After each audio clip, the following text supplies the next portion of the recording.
silmerem kalb otağından.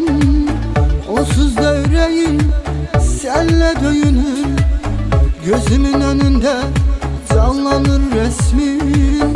Baktığım her yerde yerin görünür.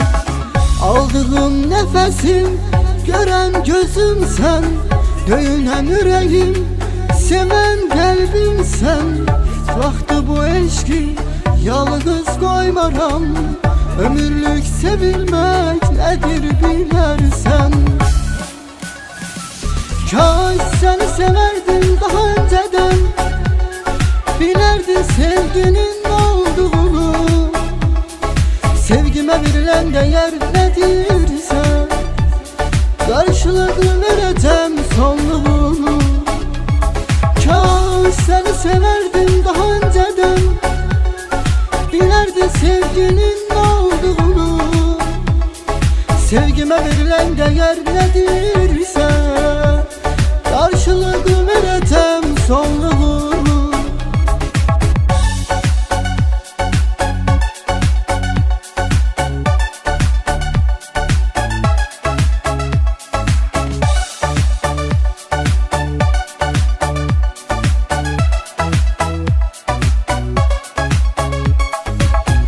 Sen benim ömrüme ele gelmişsen.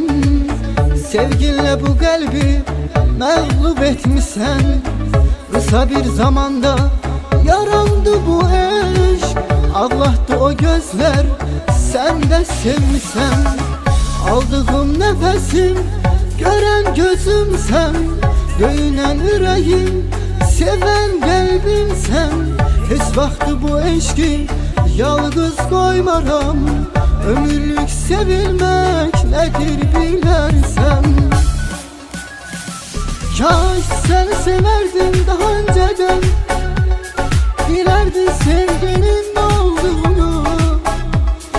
Sevgime verilen değer nedirse karşılığını vereceğim sonluğunu. Kaş seni severdim daha önceden. Bilerdin sevginin olduğunu.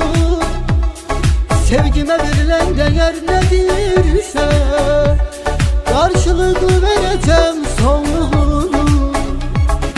Kaş seni severdim daha önceden. Bilerdin sevginin olduğunu.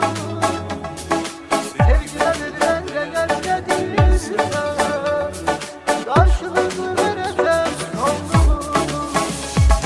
Kaş seni severdim daha önceden. Bilerdin sevginin olduğunu. Sevgime verilen değer nedir?